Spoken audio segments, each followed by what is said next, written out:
Hey guys, it's Paul Jang, and today we're going to be talking about cracking the land investing code. What are the problems and how do we crack it? So, the first problem is a money issue. You need money to be able to find deals and also to purchase them when you find the deal.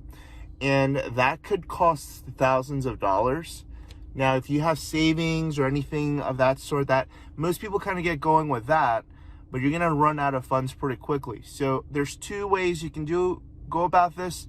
The first way is to partner with people. There's people that will fund you deals as well as help you pay for mailers if you need that. But they're going to hold you to a higher standard and a higher bar. They're going to expect you knowing how to get things going. So the other way you can get going is, aside from your own savings and stuff, is to get lines of credit. One of the things that I did was, at my credit union, I started a line of credit, and it basically lets you borrow money, kind of like a credit card, but you could get it for cash.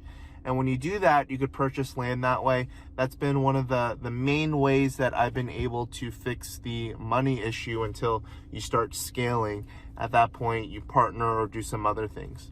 All right, problem number two, you need to know the process. There's a couple ways you can go about it, but for most land investors, they'll send out mailers. I use offers to owners, but there's click to mail, rocket mail, a lot of different options for you to use. But you send it out, you get a response, and then from the response, you'll be able to get your deals. And you need to consistently, proactively try finding these deals, because that's where the money is. After you do that, you got to market it. Where do I recommend that you market it? I like land.com a lot. A lot of people use MLS. That's the multiple listing service. Facebook, Craigslist are also popular. But there's a couple different avenues. I'd highly suggest you start making a mailing list of all the people that claim they were interested.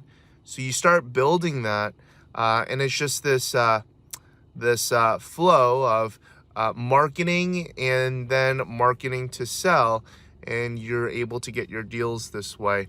The strategies here, though, you need to consider: are you going to focus on small lots, large lots, what price points, which counties, which states, and then what are the rules that you kind of have to understand as you're walking through this.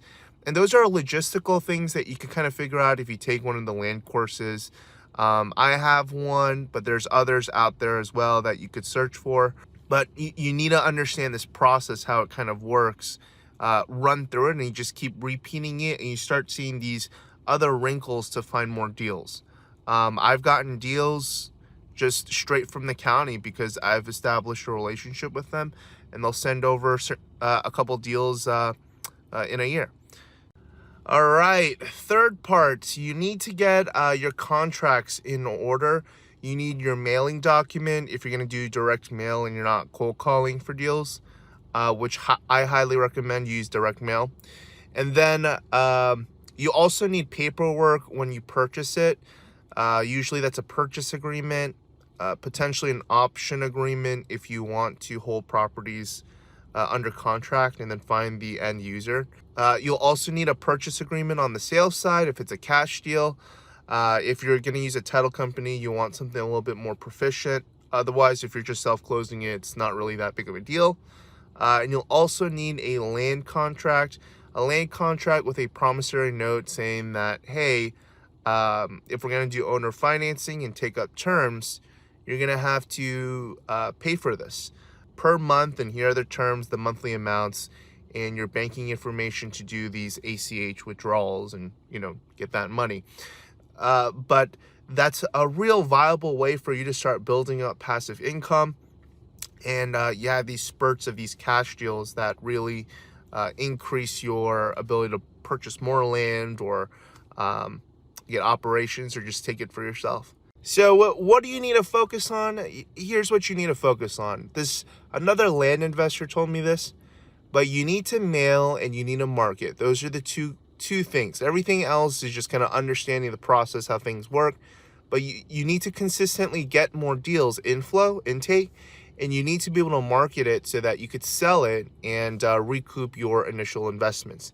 And you just do that over and over and over and over and over again. I say this a lot about land investing. It is a pretty boring way to increase wealth, increase passive income. I don't really know anything like it. Land investors generally do this right inside their house with a small office or just a laptop in their phone. You don't have to create contact. You don't have to create content. You don't really have to do a lot of the manual labor. There's already mailing companies that will do it for you. If you don't want to do calls, you can hire someone, a part-time person, to do it for you. You could do it while you're overseas, or if you're going to be in the States. And it's very fluid, and compared to some of the other real estate investing opportunities, it's just a lot less competitive. So what do you need to focus on? Just those two things. You got to mail and you need to market, and you need to do it over and over again. If you could systematize that, you basically can lower the amount of time that you spend in the business. At this point, I spend less than 2 hours a week, if that, just kind of monitoring things as I go. I have 2 virtual assistants that help me. My wife helps me out with some of the sales calls, and I just monitor, make things operate.